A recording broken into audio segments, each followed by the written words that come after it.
राम राम। महाराष्ट्र की राजनीति में पिछले कुछ समय से बड़ी शांति थी। बहुत जिसको कहें कि बड़ी कोई हलचल नहीं थी। फिर ये भारत पाकिस्तान का युद्ध हो गया। उसके पहले बहुत तेज हलचल हुई थी। बीएमसी का चुनाव, स्थानीय निकाय का चुनाव, वो सब जल्दी से जल्दी कराने के लिए न्यायालय ने निर्देश दिया था। 4 महीने के भीतर कराना था। तो एक तरह से कहें कि बिहार का चुनाव और बीएमसी का चुनाव, या कहें कि महाराष्ट्र के स्थानीय निकायों का चुनाव, वो लगभग एक साथ होगा। और एक साथ का मतलब अगर कहें तो वही अक्टूबर नवंबर, तो उसी समय होगा। मौसम भी थोड़ा ठीक हो जाएगा, लेकिन जो गर्माहट है राजनीतिक मौसम की, वो थोड़ी बढ़ जाएगी। अब महाराष्ट्र में जाहिर है जिस तरह से अलग अलग 6 खांचे बन गए हैं, एनसीपी 2 हिस्सों में, शिवसेना 2 हिस्सों में, कांग्रेस और भाजपा अपनी अपनी जगह, तो 2 का 4 हो गया। ये दोनों तो थे ही, तो कुल मिला के कुल जमा हो गया 6। तो महाराष्ट्र की राजनीति किस करवट बैठेगी? और जो जिसको कहते हैं ना कि जो मराठी मानुस है वो क्या सोच रहा है?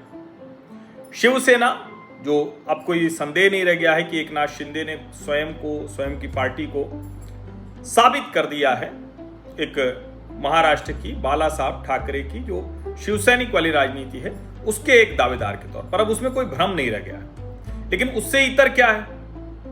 अभी बीएमसी का चुनाव होना है। बीएमसी के चुनाव में जो उद्धव ठाकरे हैं उनको ये भरोसा है कि यहां हम थोड़ा सा ताकत दिखा लेंगे। अच्छा, बीएमसी और टीएमसी यानी बृहन मुंबई म्युनिसिपल कॉर्पोरेशन और ठाणे म्युनिसिपल कॉर्पोरेशन, ये दोनों बड़े महत्वपूर्ण हो जाते हैं। तो ठाणे में तो ठीक है कि ताकत एकनाथ शिंदे की होगी, ताकत भारतीय जनता पार्टी की होगी, लेकिन क्या बीएमसी यानी मुंबई के चुनाव में भी हो जाएगी? अब मुंबई में भारतीय जनता पार्टी की ताकत तो पहले से ही बहुत बड़ी हो गई, बहुत जबरदस्त है। क्या उस ताकत में कुछ ऐसा जुड़ जाए कि ये जो गठजोड़ है जिसको महायुति कहते हैं वो बड़ा शानदार कर लेगा? महाविकास अघाड़ी क्या अब उस तरह से नहीं है फ्रंट फुट पर? ये सारे सवाल आपके मन में होंगे। अब महाराष्ट्र की राजनीति में नया क्या हो गया रोचक?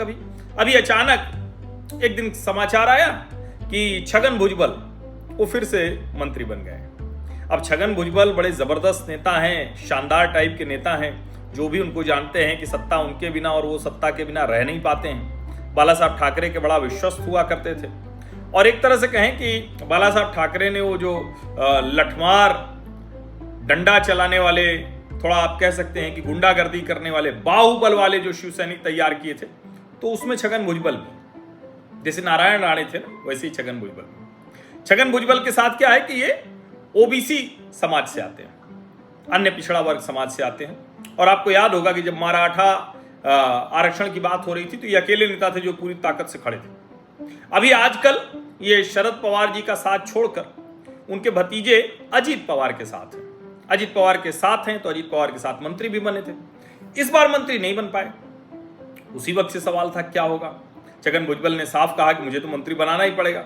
अच्छा, ठोक कर कहते हैं, कोई कसर नहीं करते। इंदौर के वरिष्ठ पत्रकार हैं प्रकाश हिंदुस्तानी, वो उनके बारे में कहते हैं कि वो पॉलिटिकल जीपीएस है, जहां लग जाता है वहां वो चले जाते हैं। और उनके बारे में बड़ा विस्तार से उन्होंने पोस्ट भी लिखी हुई है। लेकिन अभी जिस तरह से छगन भुजबल मंत्री बने हैं तो इसको देखना कैसे चाहिए? अब उसको देखने के कुछ तरीके हैं, वो मैं आपको समझाता हूं।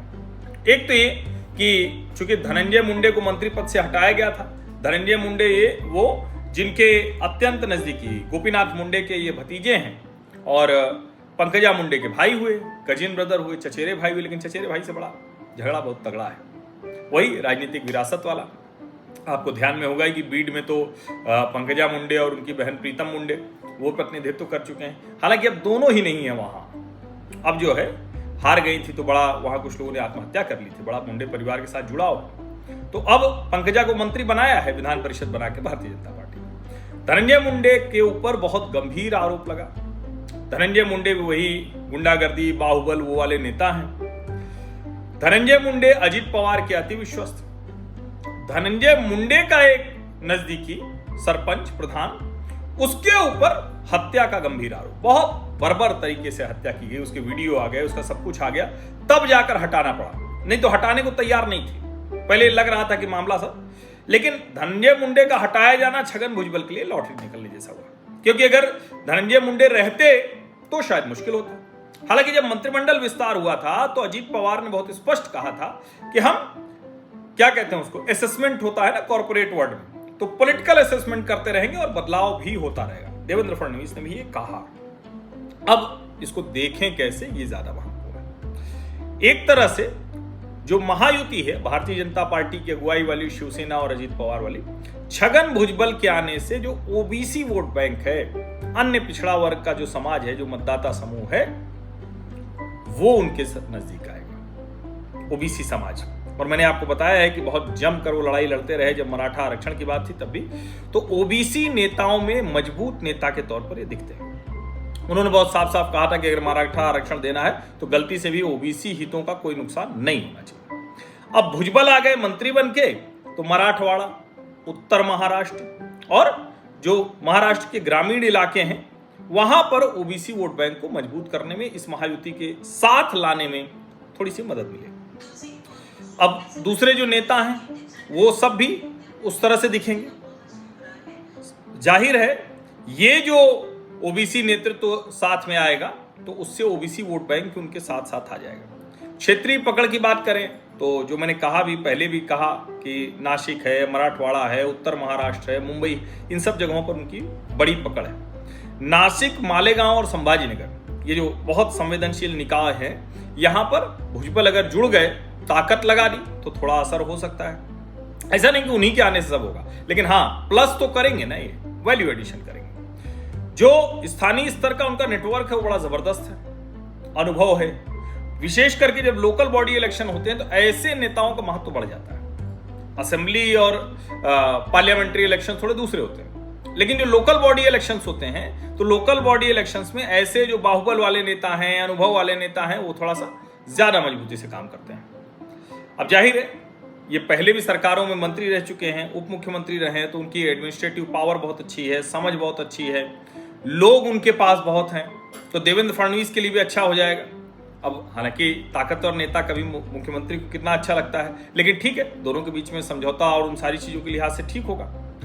अब जो सबसे बड़ी चीज है, धनंजय मुंडे हटे, एनसीपी के एक कोटे से एक मंत्री और बनाया, तो एक तरह से ये जो गठजोड़ है अब ये कुछ स्थायी टाइप का होता दिख रहा है, मतलब पक्का वाला हो गया, कोई बात नहीं, कोई गड़बड़ होगी, कोई कुछ मुश्किल होगी, नहीं होने वाली, सब मजे से चलेंगे। तो उस तरह से देखें तो ये बड़ा महत्वपूर्ण दिखता है। दोनों गुटों के बीच में, दोनों समूहों के बीच में बहुत सलीके से संतुलन है। तो भारतीय जनता पार्टी जो पहले से ही बीएमसी में बहुत अच्छी स्थिति में, टीएमसी में भी उसका अच्छा प्रभाव रहता है, तो ये जो स्थानीय निकाय के चुनाव होंगे उसमें भुजबल के आ जाने से वो विनिंग की तरफ चली जाएगी, और जो उद्धव ठाकरे हैं उनके लिए मुश्किल होगी। अब जिस तरह से वो खड़े होते रहे हैं, जिस तरह से मजबूती से लड़ते रहे हैं, तो छगन भुजबल नेता भी बढ़िया है, बोलते भी जमकर हैं, भाषण वाषण अच्छा देते हैं, और अपने काम के लिए तो किसी हद तक जा सकते हैं। तो अब जो ये बहस होगी मराठा आरक्षण, ओबीसी बनाम मराठा, तो उसमें क्या है कि वो खड़े होकर बोलेंगे तो थोड़ा ज्यादा प्रभावी दिखेंगे। और शरद पवार और जो कई ओबीसी नेता कांग्रेस की तरफ हैं या जो दूसरे लोग हैं, उन लोगों को भी अब छगन भुजबल के आने से अब मतलब क्लैरिटी नहीं रह जाएगी। वो भी सोचेंगे कि किधर जाए, क्योंकि इतना बड़ा नेता है तो फिर वो एक उसका प्रभाव तो होता ही है। और जो सबसे बड़ी बात होगी, क्योंकि छगन भुजबल अब आ गए हैं, तो छगन भुजबल के आने के बाद जो ओबीसी पॉलिटिक्स है उसमें नए सिरे से क्या कहेंगे जिसको, थोड़ा हलचल होगी, थोड़ा इधर उधर होगी।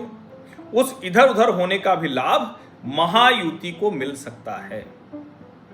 तो लंबे समय से जो महाराष्ट्र में शांति थी, राजनीतिक हलचल नहीं थी, तो बड़ी राजनीतिक हलचल हुई है। और अभी हम मई के लगभग आखिरी हफ्ते की ओर बढ़ रहे हैं। अक्टूबर नवंबर में मैंने बताया चुनाव होगा, तो एक तरह से ये जो अगले 2-3 महीने होंगे, 2 महीने, वो बड़े जबरदस्त होंगे। अब अक्टूबर नवंबर के पहले ही दोनों चुनाव हो जाएंगे, वहां वाला बिहार वाला उसी समय हो रहा होगा और ये भी शायद उसी के आसपास हो। हालांकि दोनों का कोई लेना देना नहीं है, कोई विधानसभा का चुनाव तो है नहीं कि एक साथ चुनाव आयोग को कराना है, वो राज्य चुनाव आयोग लोकल स्तर पर तय करेगी, बीएमसी वाला, स्थानीय निकाय वाला, वो वाला तो अलग से तय होगा। तो इसीलिए, लेकिन बड़ी घटना है, प्रभाव इसका बड़ा होने जा रहा है। आप सभी का बहुत बहुत धन्यवाद।